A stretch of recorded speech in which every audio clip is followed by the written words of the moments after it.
Hello guys, welcome to another video of stock market friends. Innovision limited का ये IPO का आज day 3 का सब्सक्रिप्शन अपन होने जानेंगे। लाइव सब्सक्रिप्शन जीएमपी कितना चल रहा है, लिस्टिंग कितना मिलेगा, लास्ट डे तो फाइनल डिसीजन क्या है, परफॉर्मेंस कैसा रहा, इन सभी पॉइंट्स को डिस्कस करेंगे। और ये कोई रिकमेंडेशन वीडियो नहीं, इसलिए जो भी फाइनल डिसीजन होगा अपने रिस्क पर लीजिएगा। चलिए फ्रेंड्स वीडियो स्टार्ट करते हैं। तो गाइस आईपीओ जो 10 मार्च को ओपन हुआ था, 12 मार्च आज के दिन क्लोज किया जा रहा है और 17 मार्च का लिस्टिंग डेट है। 10 रुपीज का face value 521 to 548 rupees per share की प्राइस में 27 शेयर्स की lot size, fresh capital OFS का कॉम्बिनेशन है, बुक बिल्ट आईपीओ और इशू साइज 323 करोड़ का किया जा रहा है। 58.9 लाख शेयर्स का ऑफर किया गया। 1255 करोड़ का फ्रेश कैपिटल, 68 करोड़ का ओ ऑफर फॉर सेल है।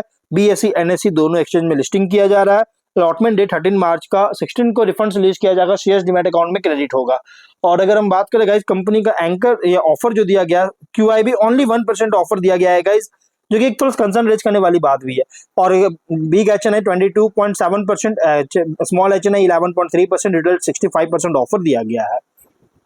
रिटेल मिनिमम 1 लॉट अप्लाई कर सकते हैं, 27 शेयर्स मिलेंगे, 14.7 थाउजेंड पे करना पड़ेगा। मैक्सिमम 13 लॉट अप्लाई कर सकते हैं, 1.9 लाख रुपीज पे करना पड़ेगा। Small HNI minimum 14 lot apply कर सकते हैं, 2.1 लाख रुपीज पे करना पड़ेगा। मैक्सिमम 67 लॉट अप्लाई कर सकते हैं, 9.9 लाख रुपीज पे करना पड़ेगा। Big HNI minimum 68 lot apply कर सकते हैं, 10 लाख रुपीज पे करना पड़ेगा।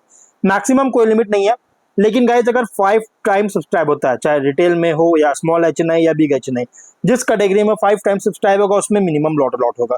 जैसे रिटेल में अगर होता है तो 1 लॉट अलॉट होगा, स्मॉल एचएनआई में 14 लॉट, बिग एचएनआई में 68 लॉट ओनली अलॉटमेंट किया जाएगा। और अगर हम बात करें गाइस कंपनी के सब्सक्रिप्शन का, तो 2 डे सब्सक्रिप्शन अगर देखा जाए तो ओनली क्यूआईबी ही फुल्ली सब्सक्राइब है, 1 टाइम का 58.9 थाउजेंड शेयर्स वेट किया, 3.2 करोड़ का। बाकी एचएनआई और रिटेल से बहुत ही लो सब्सक्राइब है, जो कि big HNI 28% subscription, 3.7 lakh shares beat किया, 20.4 करोड़ का। स्मॉल एचएनआई 3% ओनली सब्सक्राइब है, 23.2 lakh share, sorry 23.2 thousand shares का बीट किया, 1.2 करोड़ का। रिटेल में 7% सब्सक्राइब है, 2.6 लाख शेयर्स का बीट किया, 14 करोड़ का। मतलब कि एचएनआई और रिटेल में बहुत ही लो सब्सक्राइब है, क्यूआईबी फुल्ली सब्सक्राइब हो चुका है। टोटल हुआ 12% का सब्सक्रिप्शन, 7.1 लाख शेयर्स का बीट किया, 39 करोड़ का। मतलब आईपीओ में कोई खास सब्सक्राइब नहीं हुआ है। 2 डे सब्सक्रिप्शन अगर देखा जाए तो कोई खास सब्सक्राइब नहीं किया, लेकिन जीएमपी गाइस 59 रुपीज का ट्रेड कर रहा है, जिसके अकॉर्डिंग 10.8% का एक बहुत ही स्ट्रॉन्ग लिस्टिंग एक्सपेक्ट कर सकते हैं। 607 रुपीज के एस्टिमेटेड लिस्टिंग प्राइस, 1593 रुपीज का एस्टिमेटेड प्रॉफिट सिंगल लॉट पर मिल सकता है। बिजनेस की बात करेंगे तो मैन, देखिए इस पर मैं ज्यादा कुछ बात नहीं, मैंने ऑलरेडी वीडियो बना रखा है, लेकिन मैं फिर भी बता देता हूँ। कंपनी जो है man power servicing, toll plaza management, skill development training, इन तीनों का सर्विसेज प्रोवाइड करता है। और टोल प्लाजा मैनेजमेंट जो है ना, ये लायन शेयर, इसके रेवेन्यू के लिए मेजोरिटी रेवेन्यू जो है ना टोल प्लाजा मैनेजमेंट से ही जनरेट करता है। और उसके बाद है मैन पावर और स्किल्ड सेगमेंट डेवलपमेंट। और टॉप अगर हम बात करेंगे इस कंपनी को फाइनेंशियल को लेकर, तो 20 देखिए कंपनी का फाइनेंशियल बहुत अच्छी ग्रोथ हुआ है। 24 में 512 करोड़ का रेवेन्यू, 10.3 करोड़ का प्रॉफिट, 23 से ग्रोथ है।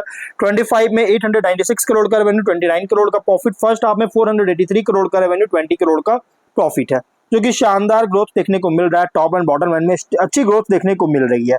और अगर हम बात करें कंपनी का ऑब्जेक्टिव का, तो कंपनी लोन का रीपेमेंट या प्रीपेमेंट करना चाहता है, working capital requirement, general corporate purpose के लिए फंडिंग चाहती है, जिसके लिए आईपीओ लेकर आया है। और इसके अकॉर्डिंग आज प्राइस बैंड की बात करें तो बहुत, और उससे पहले रेशियोज की बात करते हैं। तो कंपनी का जो रेशियोज है अगर देखा जाए तो गाइज कंपनी का ratio ROE RO NW 19.5, ROC 18.2, PAT 4.2, EBITDA margin 6.3% का।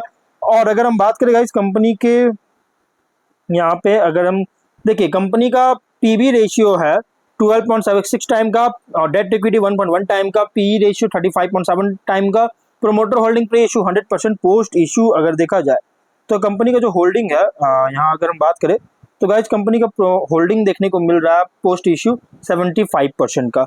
और वहीं अगर हम मार्केट कैप की बात करें 1290.7 करोड़ का अराउंड कंपनी का मार्केट कैप होगा। अब इसके अकॉर्डिंग प्राइस बैंड की बात करें तो कंपनी का जो प्राइस बैंड है ओवरली प्राइस रखा गया, बहुत ही हेवी प्राइस रखी गई है। आईपीओ का जो प्राइस बैंड है बहुत ही हेवी प्राइस रखा गया है। अगर हम इसके आगे अगर देखा जाए शॉर्ट एनालिसिस करेंगे, उससे पहले हम कॉम्पिटिटर की बात करेंगे। तो कंपनी का गाइस कॉम्पिटिटर है Crystal Integrated Services, updated services, SIS limited, Quess Corp, 5 infrastructure, same business करता है। इनसे ये सभी इसके कॉम्पिटिटर है जो कि सेम बिजनेस करते हैं। शॉर्ट एनालिसिस करेंगे तो स्ट्रेंथ अगर देखा जाए तो man power outsourcing, facility management services sector में ऑपरेट होती है और वर्कफोर्स सॉल्यूशन प्रोवाइड करता है, जैसे staffing, payroll management, facility services. और एसेट लाइट बिजनेस मॉडल है जो कि जहां कंपनी मेनली डिलीवर करता है सर्विसेज का, मैन्युफैक्चरिंग प्रोडक्ट डिलीवर नहीं करता है बल्कि सर्विसेज डिलीवर करता है। इसलिए guys asset light business model है। मल्टीपल इंडस्ट्रीज जैसे इंक्लूड है लॉजिस्टिक्स, मैन्युफैक्चरिंग, रिटेल, इंफ्रास्ट्रक्चर में सर्व कर रही है। और आउटसोर्स्ड वर्कफोर्स मैनेजमेंट का के लिए डिमांड बहुत तेजी से ग्रो कर रहा है, जिससे लॉन्ग टर्म सर्विस डिमांड को सपोर्ट करता है। ऑपरेशनल प्रेजेंस बहुत ज़्यादा है अलग अलग लोकेशंस में, जिससे क्लाइंट रीच को एक्सपैंड करने में हेल्प करता है। और वीकनेस की बात करें तो बिजनेस हेवीली डिपेंड करता है लेबर इंटेंसिव ऑपरेशन पर। प्रॉफिट मार्जिन भी रिलेटिवली बहुत ही कम है अगर हम कॉम्पिटिटिव स्टाफिंग इंडस्ट्री प्राइसिंग से कंपेयर करें तो, इसके कारण। और रेवेन्यू भी फ्लक्चुएट कर सकता है, जो कि client hiring cycles, workforce demand पर डिपेंड करता है, और जिसके कारण रेवेन्यू फ्लक्चुएट कर सकती है। और हाई एम्प्लॉय टर्नओवर कॉमन होता है मैन पावर आउटसोर्सिंग बिजनेस में। और लार्ज क्लाइंट कॉन्ट्रैक्ट्स पर डिपेंडेंस बहुत ज़्यादा है रिकरिंग रेवेन्यू के लिए। अगर हम अपॉर्चुनिटीज़ की बात करेंगे तो कॉर्पोरेट ट्रेंड का बहुत तेज़ी से ग्रो कर रहा है आउटसोर्सिंग मैन पावर और फैसिलिटी मैनेजमेंट सर्विसेज के लिए। और यहाँ पे एडिशनल एचआर सर्विसेज जैसे ट्रेनिंग, कॉम्प्लायंस, पेरोल सॉल्यूशंस में एक्सपैंड कर रही है। और अलग अलग सेक्टर्स जैसे लॉजिस्टिक्स, ई कॉमर्स, इंफ्रास्ट्रक्चर जैसे सेक्टर्स से डिमांड बहुत तेजी से राइज हो रहा है। और न्यू जोग्राफिक रीजन्स में भी ऑपरेशंस को एक्सपैंड करने का अपॉर्चुनिटी मिल सकता है। टेक्नोलॉजी इंटीग्रेशन किया गया है एचआर मैनेजमेंट में, जिससे ऑपरेशनल एफिशिएंसी को इंप्रूव कर सके। लेकिन थ्रेट अगर बात करें तो स्ट्रॉन्ग कंपटीशन है establish staffing HR outsourcing company से। और लेबर लॉज, एम्प्लॉयमेंट रेगुलेशंस में कोई चेंज होता है तो सर्विस जो डिलीवर कर रही है उसको अफेक्ट कर सकता है। वहीं अगर हम बात करें आगे, इकोनॉमिक स्लो डाउन अगर होता है तो हायरिंग डिमांड को रिड्यूस कर सकता है कॉर्पोरेट क्लाइंट्स के लिए, क्लाइंट से जो है हायरिंग डिमांड को रिड्यूस कर सकता है। तो ओवरऑल अगर हम बात करें, और यहाँ पे अगर हम बात करें आगे, देखिए लेबर कॉस्ट अगर इंक्रीज होता है तो प्रॉफिट मार्जिन को रिड्यूस कर सकता है। लार्ज क्लाइंट कॉन्ट्रैक्ट्स का अगर लॉस होता है, मतलब चले जाते हैं, अगर लॉस हो जाता है तो गाइस रेवेन्यू स्टेबिलिटी को इम्पैक्ट कर सकता है। पीयर कॉन्टेक्स्ट अगर करेंगे तो लार्ज नेशनल स्टाफिंग कंपनी से कंपेयर करें तो ये जो कंपनी है इनोविजन, ये as a mid scale manpower outsourcing provider है जो कि फोकस्ड है वर्क फोर्स मैनेजमेंट सर्विसेज पर।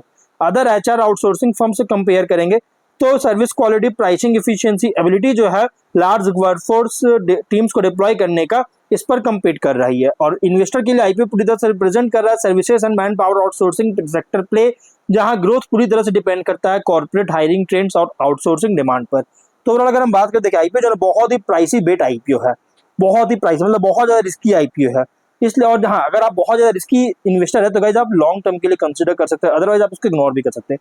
बाकी फाइनल डिसीजन जो भी लीजिएगा अपने रिस्क पर लीजिएगा। ये कोई रिकमेंडेशन वीडियो नहीं, तो मिलते हैं नेक्स्ट वीडियो में। Till then bye bye.